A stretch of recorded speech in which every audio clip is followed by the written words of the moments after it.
A paz seja convosco. Amém. Louvamos a Deus por mais essa oportunidade que o Senhor nos dá. Estamos na sua casa, louvando, adorando e bendizendo o nome dEle. Estamos agora começando um novo subtema. Nós temos o tema das busca da santidade e o subtema santidade no corpo físico. 1 Coríntios 9, 27 é o primeiro texto. Esther, por gentileza. 1 Coríntios, capítulo 9, verso 27. Pode ler, Esther. Ele estava lá fora. Se ele estivesse aqui dentro, ele estava lendo.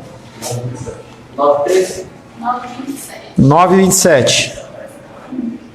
Mas esmurro o meu corpo e o reduzo à escravidão, para que, tendo pregado a outros, não venha eu mesmo a ser desqualificado. Então o apóstolo Paulo, ele vem trazendo o contexto da luta, dentro do campo da luta física, em que ele vem falando sobre a condição de você esmurrar o seu corpo. É lógico que ele não ficava se dando soco. É questão de ele olhar para os desejos, as vontades dele e ele dizer não. Então ele via tudo o que ele queria fazer como um ser humano pecador e ele dizia não. Esse esmurrar o corpo e reduzir ele à escravidão é para ele fazer apenas o que ele quer que seja feito. A verdadeira santidade inclui o domínio sobre o nosso corpo e apetites físicos de toda espécie. Então a gente estava lá embaixo e a Helena queria pegar mais manga do que teoricamente ela iria comer. Então, se ela aprender a dominar o seu apetite físico, ela não vai pegar mais do que ela deveria. E isso vale para qualquer um. Está lá a manteiga acabando, está lá o suco acabando. Será que eu vou ser aquele que vai consumir a última fatia? Será que vai ser eu que vou pegar a última parte? Ou será que eu vou pensar no próximo? Se quisermos seguir a santidade, precisamos reconhecer que o nosso corpo é o templo do Espírito Santo e que devemos glorificar a Deus com o nosso corpo, inclusive. Nós somos templo do Espírito Santo. O Espírito Santo habita dentro de nós. De vez em quando, eu já dei esse exemplo, você vê aqueles caras ouvindo aqueles funks, com aqueles palavrão tudo lá dentro do carro, aquele sonzão alto. Será que o cara faria a mesma coisa se a mãe dele estivesse no carro? Será que nós agiríamos se nós tivéssemos uma pessoa que nós consideramos como uma pessoa mais séria, ou como junto de nós? E aí você pode até pensar, será que no ambiente lá de um grupo ou de alguma coisa, se eu estivesse lá, você estaria fazendo aquilo? Às vezes não. Mas a pessoa fala, não vou. Alguns pararam até de postar, porque sabe que eu olho. Aí o cara não posta, porque ele quer fazer as lambanças dele. Aí posta coisas bonitas, entendeu?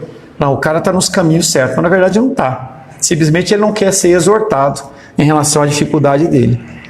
Os cristãos modernos, particularmente os do mundo ocidental, são em geral encontrados em falta na área da santidade do corpo. Por que os cristãos do mundo ocidental? Porque nós, dentro do nosso mundo ocidental, nós temos uma indústria atrás de tudo que chama-se indústria do entretenimento, em que eles vão sondar o que o Paulo gosta, o que a Ingrid gosta, e cada vez mais a gente vai ser o quê? Alimentado com aquilo que nós gostamos. É aquela máxima, você está fazendo uma pesquisa de máquina de lavar roupa, aí qualquer site, qualquer coisa que aparece a máquina de lavar roupa. Por quê? Você mostrou para a internet, para a inteligência artificial, que você tem interesse a respeito daquele assunto. O que vai acontecer? Ele vai te bombardear daquele assunto. Se sexo, se homem, se mulher, se carro.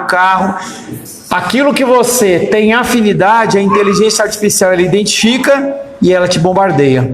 No mundo ocidental acontece isso com mais frequência.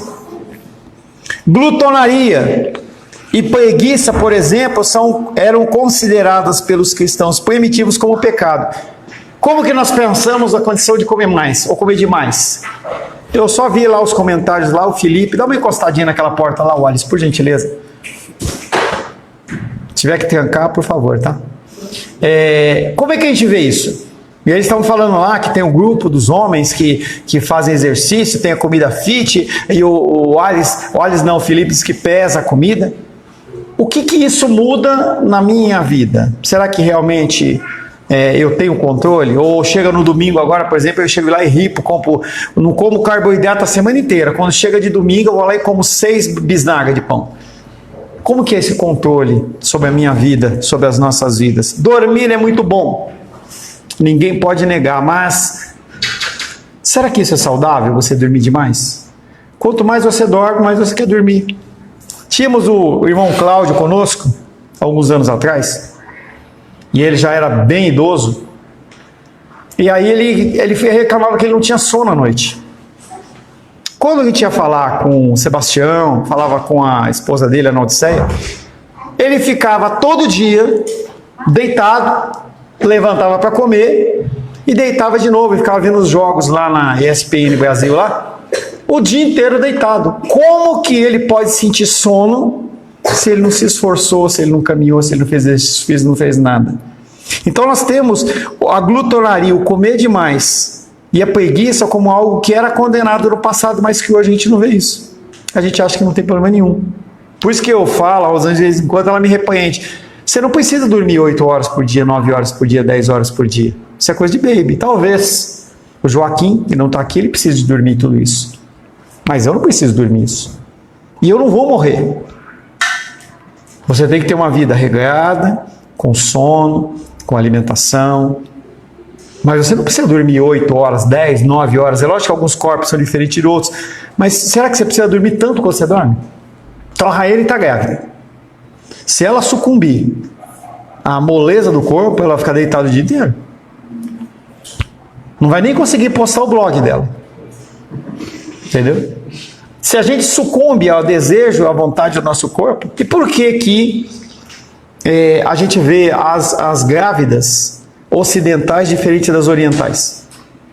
A oriental ela continua trabalhando, continua se esforçando. Será que elas são biologicamente diferentes? Será que se uma mãe que está grávida, aqui na nossa região ocidental, ela precisa trabalhar, que senão ela não come, será que ela vai ter essas dificuldades? Entenda que é uma época singular, ímpar e importante, e a gente valoriza isso. Mas como que nós lidamos com essas coisas que o nosso corpo pede? Ah, eu tenho uma criança a mais no ventre, então eu tenho que comer mais. Eu vou encher a barriga, se eu comia 200 gramas, eu tenho que comer 400. Afinal de contas, eu tenho uma criança a mais no meu organismo. Então nós justificamos os nossos pecados em relação às situações que nós estamos vivendo. Hoje, em relação à glutonaria e preguiça, podemos considerar como fraqueza da minha vontade, mas não pecado. Aí você cria uma nova categoria. Não é pecado, é uma fraqueza. Fazemos piada mesmo sobre o problema de comer demais e outros exageros da nossa parte, em vez de clamarmos a Deus em confissão e arrependimento. Você está em pecado em determinada área. Aquilo é um hábito a você, para você. Você tem que pedir perdão ao Senhor. Você tem que mudar o seu jeito de agir, o seu comportamento. O que a Rô está fazendo lá embaixo? O nosso corpo físico e apetites naturais foram criados por Deus e não são pecaminosos em si. Comer não é pecaminoso. Dormir não é pecaminoso. Mas nós fazemos pecaminoso quando nós abusamos disso. O nosso tempo, que é o nosso bem mais precioso, que não volta atrás, como que nós estamos gerenciando esse tempo? É interessante que, quando é meu dia de folga, que é a sexta-feira, se eu não colocar o relógio para despertar, o meu corpo ele continua despertando por volta das 5h30, 6 horas. Meu corpo acostumou.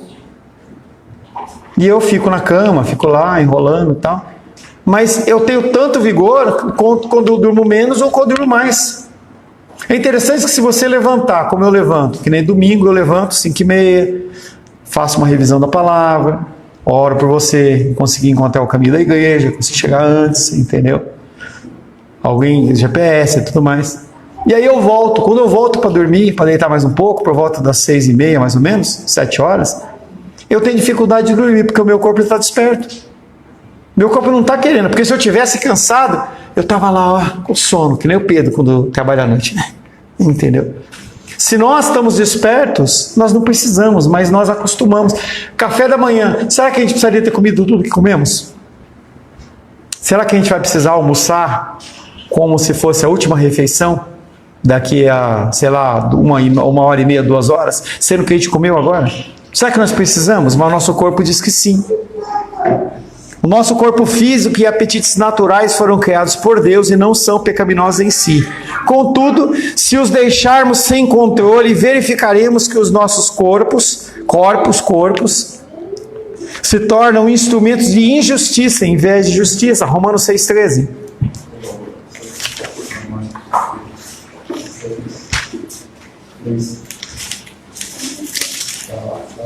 Nem ofereçais cada um dos membros do seu corpo ao pecado, como os membros segundo iniquidade, mas oferecei-vos a Deus, como ressurretos dentre os mortos, e os vossos membros a Deus, como instrumentos de justiça. Então ele está falando com os cristãos de Roma, e ele fala em outra passagem que você pode ser vaso para honra e vaso para desonra.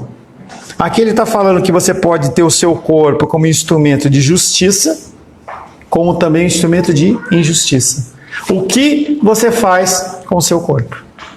O que você faz com o seu tempo? O que você faz? É isso que ele está falando. 1 João 2,16. 1 João? Ingrid. 1 João 2,16.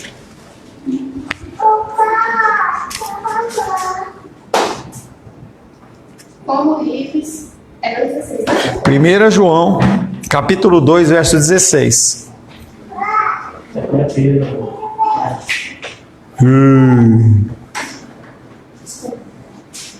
Porque tudo que há no mundo, a concupiscência da carne, a concupiscência dos olhos e a soberba da vida, não procede do Pai, mas procede do mundo.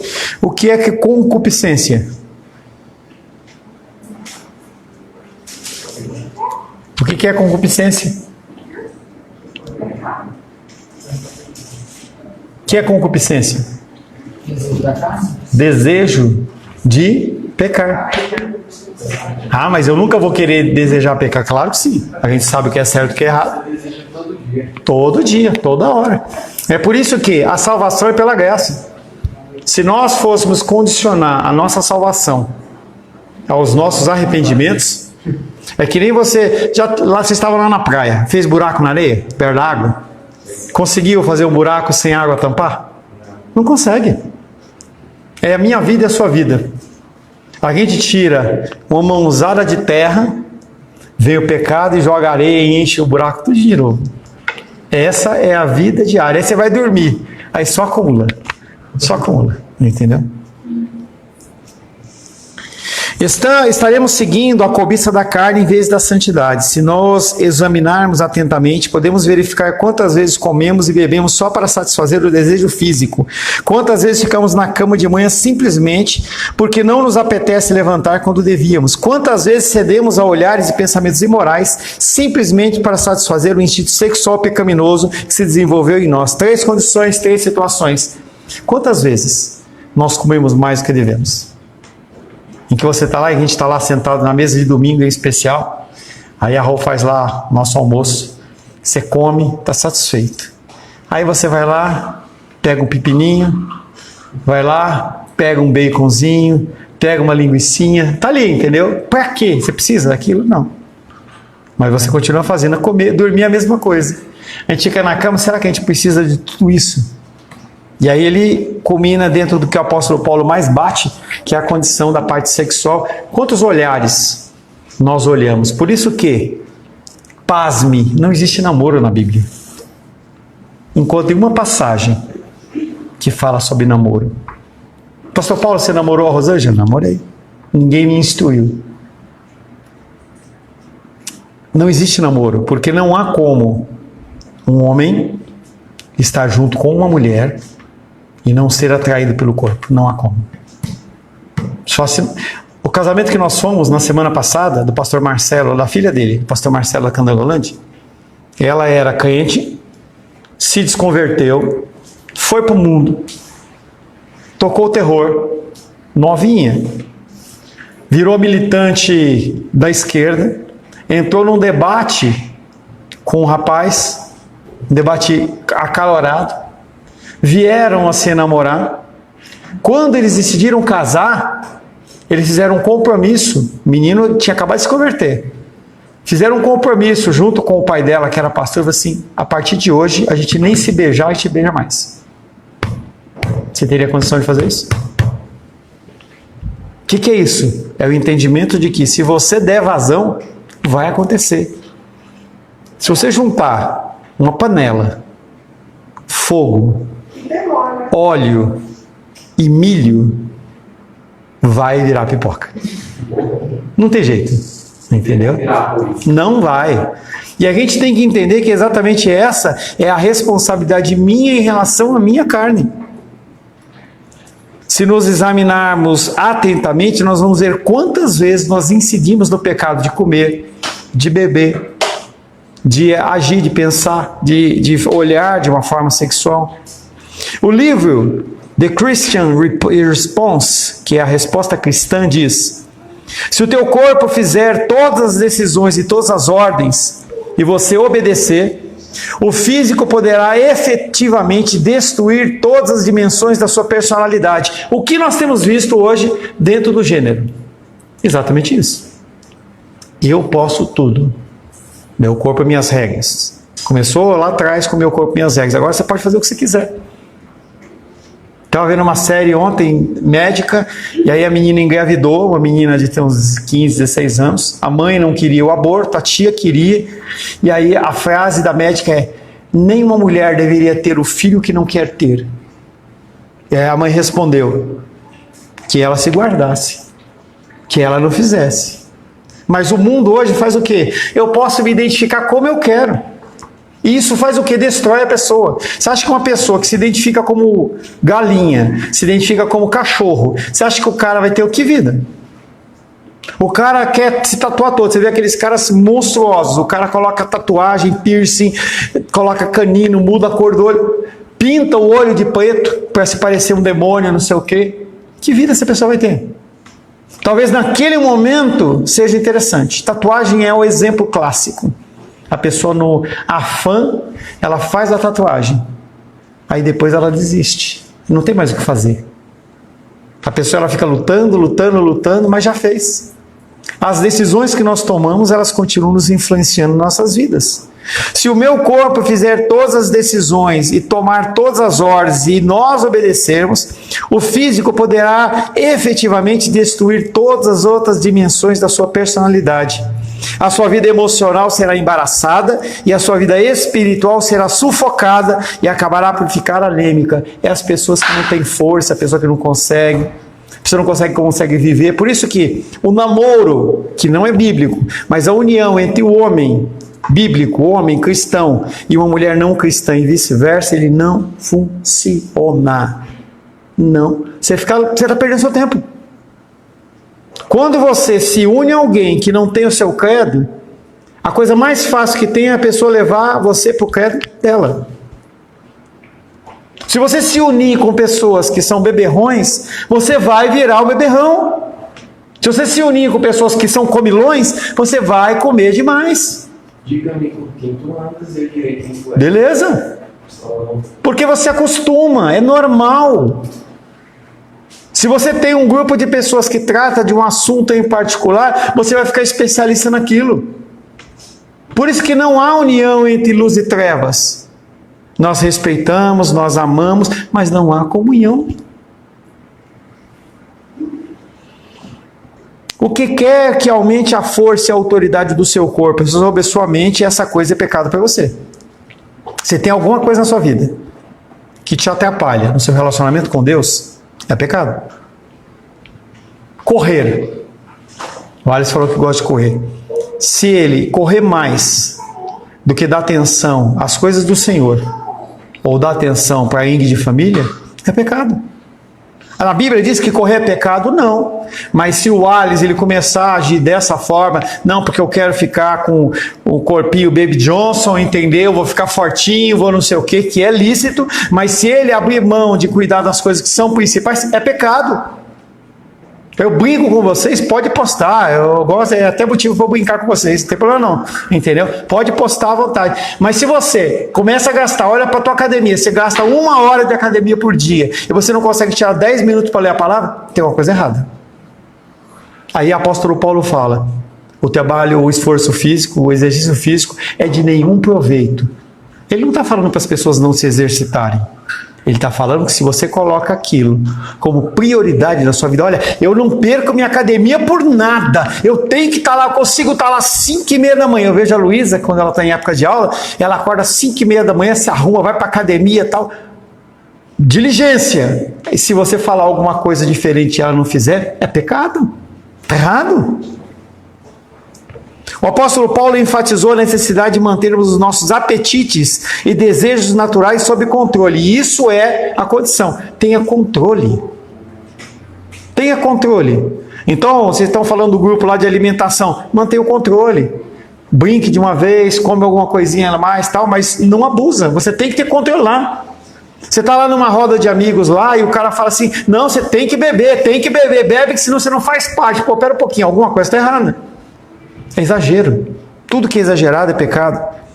O apóstolo Paulo se refere ao seu corpo como um adversário, como um instrumento através da qual os apetites e paixões, se deixados à vontade, lutariam contra a sua alma. 1 Coríntios 9, 27.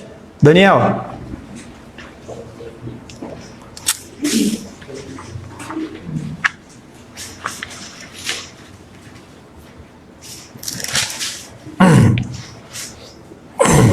De novo. 9:27.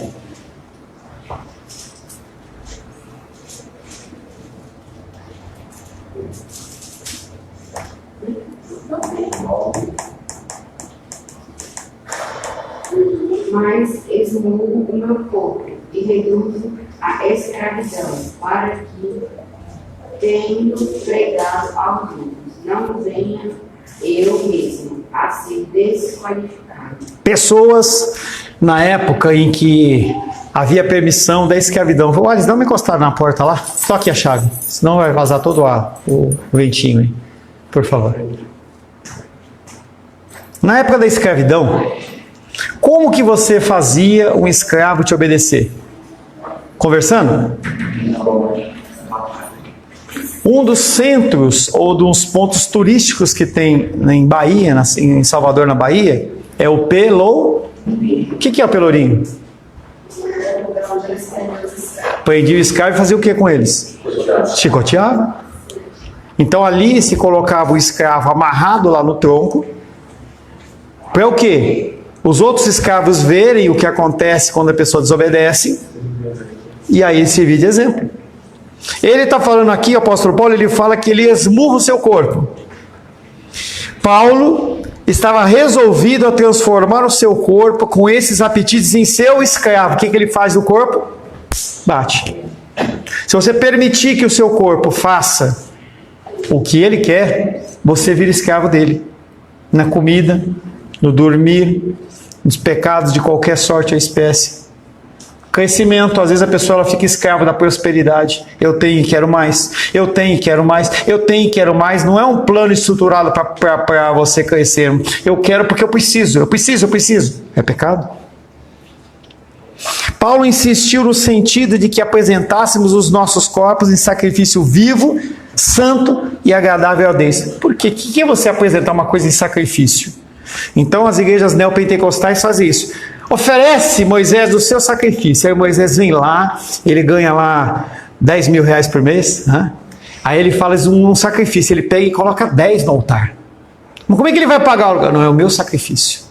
Não há necessidade de sacrifício. Que sacrifício que é que Deus está falando aqui? Será que é o dinheiro? Não é dinheiro. É o meu desejo, é a minha vontade.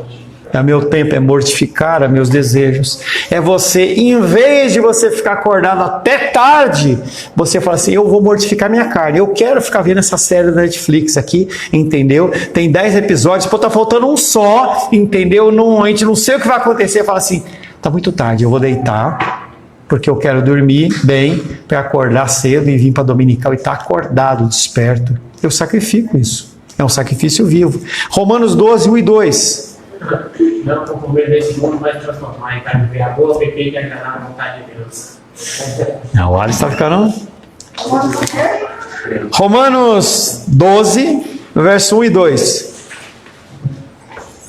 Só você não falou 1, né? Pensei que era só 2. Não. Romanos, capítulo 12, verso 1 e 2. Ó, pois, irmãos. Peraí, Segura aí, Alisson. Só o 11, fala pela lei, só um. Romanos 12, 1. Rogo-vos, pois, irmãos, pela misericórdia de Deus, que apresentes o vosso corpo por sacrifício vivo, santo e agradável a Deus, que é o vosso culto racional. O Alisson, 2. Não, agora não lê, né? Você não é o bichão do Romanos 12? 2. Não, vamos conforme nesse século, mas transformar em carne de boa, perfeita e agradável à vontade de Deus. Não, você pulou. Você viu? É melhor você ler. Não decorou ainda. Nossa lei. E não vos conformeis com este século. O que é conformar? Tomar a forma de. Não vos conformeis com esse século, mas transformais pela renovação da vossa mente, para que experimenteis qual seja a boa, agradável e perfeita vontade de Deus. Se, como Alice falou, você não se conforma, mas você se não se conforma e você não transforma a sua mente, você volta a fazer o quê? Um negócio de novo. Por isso que a gente precisa renovar a nossa... Não, isso é muito light. Entendeu? Isso é muito light. Não há conformidade com o mundo entre os cristãos de hoje, do que na maneira em que nós, em vez de apresentarmos nossos corpos como sacrifício santo a Deus, preferimos mimarmos e entretermos. Quando a gente olha esse versículo, parece que a gente está vivendo exatamente o contrário. A gente prefere mimar o nosso ser do que mortificar o nosso ser. Não estou pensando aqui naqueles que têm o chamado problema de peso. A gente está falando sobre o contexto de peso, não é isso que nós estamos falando. O problema é o vício de. Aqueles que podem comer o que lhes apetece sem aumentar o peso poderão ser culpados de glutonaria mais do que aqueles que engordam e estão lutando contra.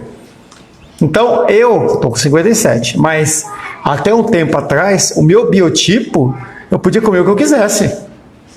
Não engordava.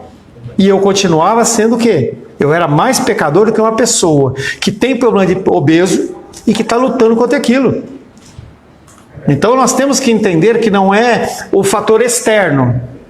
Porque externamente você pode falar assim, poxa, eu estou aqui em forma, tal, mas será que você não está comendo mais do que você necessita? Você só não está aparecendo? Se você não tem a barriguinha, não tem a pochete e tal, ou qualquer outra coisa. O problema é o coração e não o exterior. Por isso que algumas igrejas falam assim, não, a mulher tem que usar saia, tem que usar cabelo comprido, entendeu? Você pega, por exemplo, um padrão assembleano como a Esther, dá uma olhada, entendeu? Cabelo comprido, saião, entendeu? Mas o que está naquele coração? Eita! O que está naquele coração? Por outro lado, a pessoa com peso a mais não deve se desculpar no seu fracasso. E é o outro lado da moeda. A gente olha para uma condição em que a pessoa está com dificuldade e ela justifica o seu pecado em relação àquilo, que é o que nós já falamos sobre a condição de você relativizar o seu pecado. Eu dou uma satisfação em relação àquilo. Todos nós devemos examinar a nós mesmos e ver se comemos e bebemos de fato para a glória de Deus. Ir numa churrascaria. Eu lembro que uma vez um rapaz, o pastor Ayrton, ele estava numa dinâmica de pensando sobre isso. Ele compartilhou comigo. Será que quando você vai na churrascaria, você come para a glória de Deus? Pô, pera um pouquinho, eu paguei R$80, R$70, R$100 nessa churrascaria, entendeu? O cara fica... Será que nós comemos para a glória de Você vai Deus? de graça. E faz donaria lá.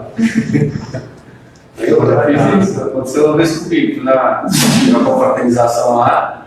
Aí, de graça, então agora que eu vou comer bem. Mas você. Acordei 3 horas Não. da manhã, dando refluxo. Mas eu vou dizer para você que a gente come mais quando a gente paga. Você comer de graça, beleza, você vai querer arrebentar, mas se você pagou, aí você fala. Eu e Rosângela paramos de ir em rodízio. A gente vai no japonês, a gente não pede mais rodízio, porque você come mais do que você pede, você pode. Não precisa daquilo. Você pede um prato mais simples, menor, e você não precisa comer para ficar rotando. Não precisa disso. Você come para satisfazer. E aí é a questão de você. Nós estamos fazendo as coisas básicas para a glória de Deus. Se você não faz as coisas básicas para a glória de Deus, você acha que você vai conseguir fazer as coisas piores, mais difíceis? Senhor, em nome de Jesus, agradecemos ao Senhor pelo início desse estudo em relação à mortificação do nosso corpo, a santificação através das atitudes práticas dentro do nosso corpo físico. Queremos pedir que o Senhor nos instrua cada vez mais a sermos cristãos, Pai, não apenas ouvintes, mas praticantes da Tua Palavra. Ora em nome de Jesus. Amém.